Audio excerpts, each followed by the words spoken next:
Je trouve que ma mission aujourd'hui, c'est de préparer une alternance, non pas Samba qui remplace Demba, mais une alternance générationnelle. Génération politique bu bees bi Bougane Dany bokk ci ñeneen ak ñeneen mënu cee bokk ñoom juge Dem ak ñoom Thierno Alassane Sall ak ñeneen ak ñeneen. Et ce sera quelque chose de tout à fait nouveau. Parce que nous autres, nous traînons des conflits que nous avions quand nous étions étudiants en France. Hein. C'est ça que nous traînons ici, des marxistes, des nationalistes, des libéraux. Alors tous, on sera en dehors de la scène politique. Et les nouvelles générations, ils n'ont pas ces problèmes idéologiques que nous traînons. ñun gëmuñu doctrine yooyu pour plusieurs raisons. D'abord ñun dañ ñoo andil ay affaire rek ne ñu lii mooy doctrine yi mais ñun lan mooy suñu doctrine bu ñu fenkal suñu bopp dañ ñoo andi rek ne ñu libéralisme moo fi nekk socialisme et cetera lu dul loolu amul doctrine. Mais doctrine yooyu c'est des vues de l'esprit. Tey amul benn idéologie buy gouverner un pays du monde amul. Demal Chine ñëpp xam nañu c'était le plus grand pays communiste. Mais ñoom seen bopp ñoo naan un pays deux systèmes. Le cœur à droite l'esprit à gauche. Defe naa noonu lañ koy waxee. léegi soo demee tey Russie même chose. boo demee États-Unis Barack Obama dem nañ ba taxé ko fi de communiste. parce que il a général. xam nga lan moo am solo. Le pragmatisme ñun patriotisme la ñu woote.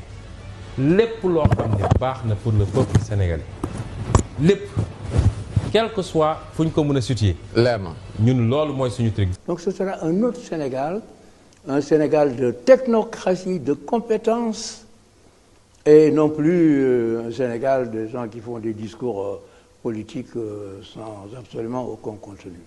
Homme politique discours la waaye homme politique parcours la Sénégal nag li tax ñu ñuy nax mooy dañuy topp discours yi bàyyi parcours yi su ma nee parcours mooy jaar-jaar discours nag homme politique yépp a ko yem homme politique bu fi ñëw dina leen ne je suis compétent bëgg naa réew mi jub naa amul kenn kuy ñëw ne leen xaw ma dara wala jubuma su ngeen ma joxee réew ma sàcc waaye nag bu weesoo discours yi nañu jël homme politique yi ñu jël Bougane ñu xool fu mu jaar ñu jël Sonko ñu xool fu mu jaar ñu jël Macky ñu xool fu mu jaar bu ko Sénégalais yi defoon du ñu fal Macky Sall ndax ku koo xam ne 2001 locataire nga def 6 ans ci Abdoulaye génn déclaré 8 milliards.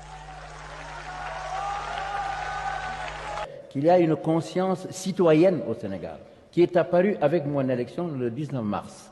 Ce qui n'existait pas avant. Avant, on applaudit, on va au meeting, etc. Mais maintenant, les Sénégalais considèrent qu'ils ont des droits, qu'ils ont des devoirs, ils écrivent, ils demandent des explications, pourquoi ci, pourquoi ça.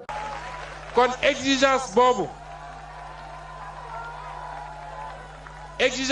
ñu war a am ñun ci ni ñuy tànnee parce que système bi professeur Malick Ndiaye tant que génn ñu ci système bi du ñu génn ci problème yi te su ma nee système bi nag yéen a ma ko gën a xam bëri na tey ñu samp ndënd di wax jox nañ leen fi seen chance gis nañ lu ñu def biir Sénégal sénégalais yi nañu gëm ni dafa jot ñu essayer leneen 15 millions de sénégalais lañ compétence manqué wu fi.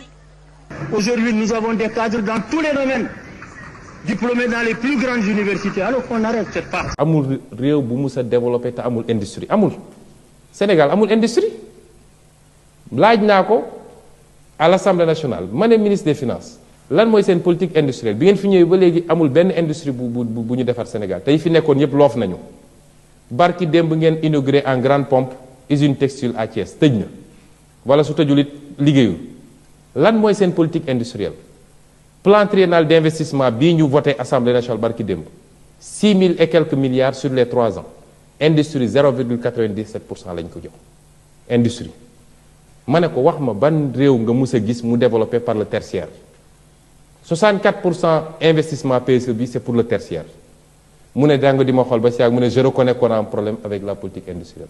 C'est-à-dire aucune de nos industries aujourd'hui ne supporte la concurrence étrangère. La meilleure de nos entreprises a un marché de 300 ou 400 000, 500 000 consommateurs.